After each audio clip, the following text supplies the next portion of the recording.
Hello बच्चों, आप सभी का स्वागत है आज की इस नए वीडियो में नए टॉपिक के साथ। बच्चों, आज का यह वीडियो बहुत ही महत्वपूर्ण होने वाला है क्योंकि आज हम लोग इस वीडियो में आपको पारितंत्र यानी कि इकोसिस्टम के बारे में संपूर्ण जानकारी देने वाले हैं।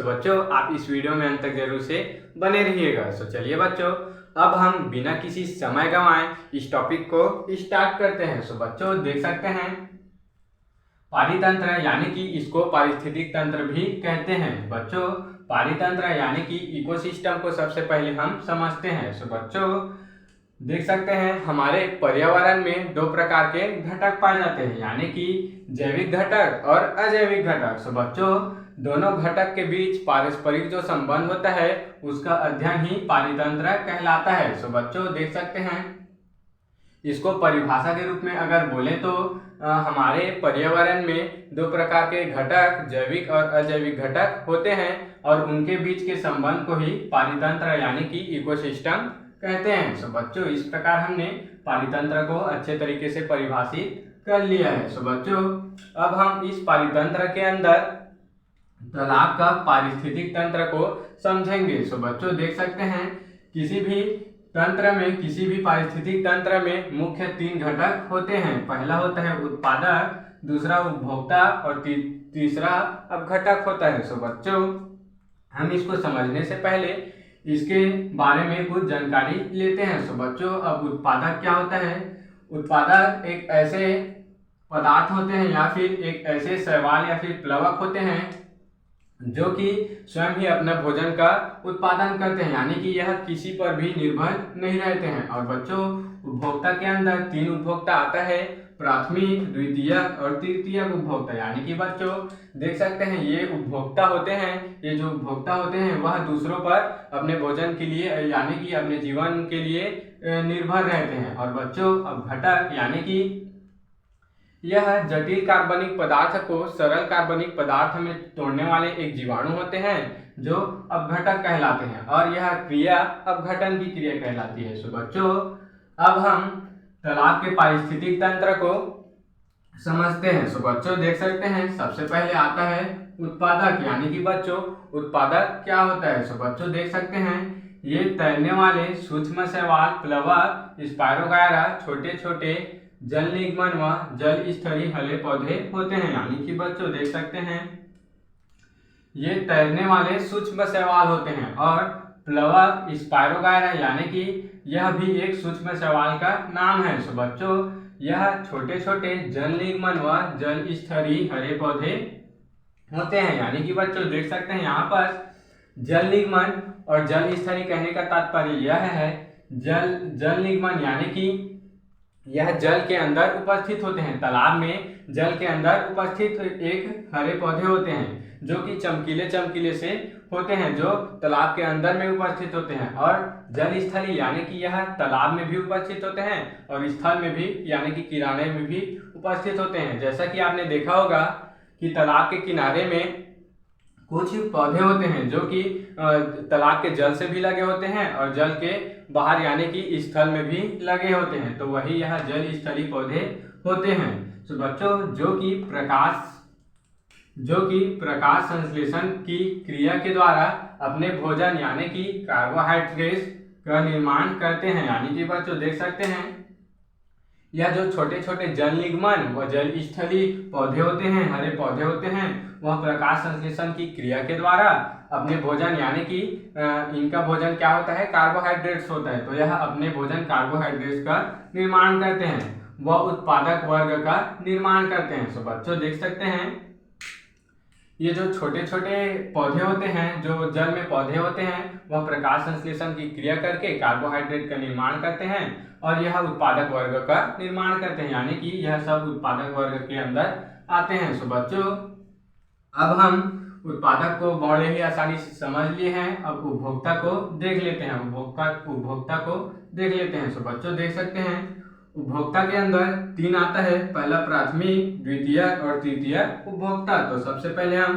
प्राथमिक उपभोक्ता को देखते हैं कि प्राथमिक उपभोक्ता क्या होता है। बच्चों, प्राथमिक उपभोक्ता यह जो उत्पादक होते हैं यानी कि सूक्ष्म शैवाल, स्पायरोगायरा, छोटे छोटे पौधे होते हैं, उसको अपने भोज्य पदार्थ के रूप में ग्रहण करते हैं। सो बच्चों देख सकते हैं इसमें प्लवक जंतु, अमीबा, पैरामीशियम, कीट आदि आते हैं। यानी कि बच्चों प्राथमिक उपभोक्ता के अंतर्गत इसमें प्लवक जंतु, अमीबा, पैरामीशियम, छोटे छोटे कीट यानी कि छोटे छोटे कीड़े वगैरह इसके अंतर्गत आते हैं। सो बच्चों अब हम द्वितीयक उपभोक्ता को समझते हैं। तो द्वितीयक उपभोक्ता यह प्राथमिक उपभोक्ता को अपने भोजन के रूप में ग्रहण करते हैं, यानी कि ये इस पर निर्भर रहते हैं, यानी कि प्राथमिक उपभोक्ता पर निर्भर रहते हैं। सो बच्चों देख सकते हैं इसमें छोटी मछलियां, मेढक जो प्राथमिक उपभोक्ता को ग्रहण करते हैं। सो बच्चों जैसा कि मैंने अभी बताया ये द्वितीयक उपभोक्ता प्राथमिक उपभोक्ता को ग्रहण करते हैं और इसके अंतर्गत छोटी मछली और मेढक आते हैं। सो बच्चों अब तृतीयक उपभोक्ता को देख लेते हैं।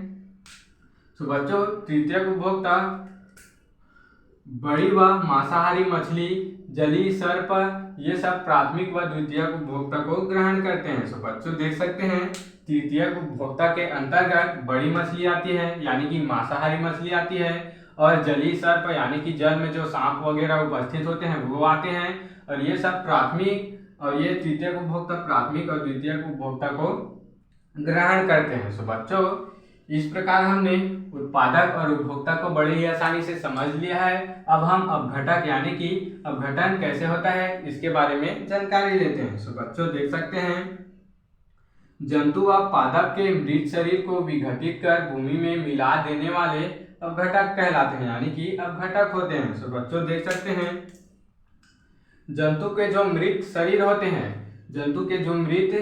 हैं यानी कि वह जटिल कार्बनिक पदार्थ के रूप में होते हैं, उसको यह विघटित कर यानी कि ये जो अपघटक होते हैं उसको वह विघटित कर देते हैं, यानी कि जटिल कार्बनिक पदार्थ को विघटित कर देते हैं, छोटे छोटे भागों में तोड़ देते हैं और सरल कार्बनिक पदार्थ में बदल देते हैं। सो बच्चों भूमि में मिला देने वाले अपघटक होते हैं और उसको सरल कार्बनिक पदार्थ में बदलकर उसको भूमि में मिला देते हैं, ये अपघटक कहलाते हैं। अब बच्चों अपघटक कौन कौन से होते हैं देख सकते हैं कवक, पाइथियम और क्लैडोस्पोरियम व जीवाणु इस श्रेणी में आते हैं। यानी कि बच्चों देख सकते हैं अपघटक के अंदर कवक, पाइथियम, क्लैडोस्पोरियम व कुछ जीवाणु इसके अंतर्गत आते हैं जो कि जटिल कार्बनिक पदार्थ को सरल कार्बनिक पदार्थ में बदल देते हैं। सो बच्चों देख सकते हैं इस प्रकार हमने तालाब के पारिस्थितिक तंत्र को समझ लिया है। सो बच्चों देख सकते हैं सबसे पहले उत्पादक के रूप में सूक्ष्म शैवाल या फिर छोटे छोटे पौधे होते हैं, यानी कि बच्चों देख सकते हैं यहाँ पर छोटे छोटे झाड़ी के समान ये पौधे होते हैं, ये पौधे होते हैं और इसको ग्रहण कौन करते हैं तो इसको प्राथमिक उपभोक्ता ग्रहण करते हैं, यानी कि प्लवक जंतु, अमीबा, ये सब अमीबा, पैरामीशियम, ये कीट आदि ये सब ग्रहण करते हैं। यानी कि बच्चों इसको अमीबा और पैरामीशियम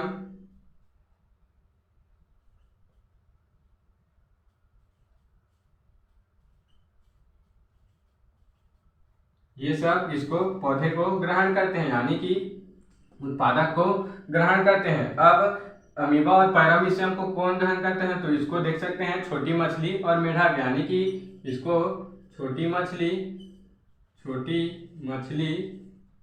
ग्रहण करती है। सो देख सकते हैं बच्चों इसको छोटी मछली ग्रहण करती है। अब इस छोटी मछली को बड़ी व मांसाहारी मछली यानी कि तृतीयक उपभोक्ता ग्रहण कर लेती है। सो देख सकते हैं बच्चों मांसाहारी मछली, इसके अंतर्गत मांसाहारी मछली आती है। उसके बाद बच्चों इसका अपघटक हो जाता है, यानी कि इसमें अपघटन की क्रिया हो जाती है। इसमें अपघटक इसको अपघटित कर देते हैं, यानी कि जो छोटे छोटे जीवाणु होते हैं वो अपघटित करते हैं। सो बच्चों इस प्रकार हमने बड़े ही आसानी से तालाब के पारिस्थितिक तंत्र को समझ लिया है। आप इसका स्क्रीनशॉट ले सकते हैं। सो बच्चों आशा करता हूं कि यह टॉपिक आपको जरूर से समझ में आया होगा। और ऐसे ही नए और इम्पोर्टेंट टॉपिक के लिए मेरे इस चैनल को सब्सक्राइब कर लेना और बेल वाले आइकन को दबाकर प्रेस कर लेना, ताकि आपको मेरी ऐसे ही नए और इन्फॉर्मेटिव वीडियो, इम्पोर्टेंट वीडियो आप तक पहुंचती रहे। तो चलिए बच्चों, फिर मिलते हैं किसी नेक्स्ट वीडियो में नए टॉपिक के साथ। तब तक के लिए जय हिंद, जय भारत।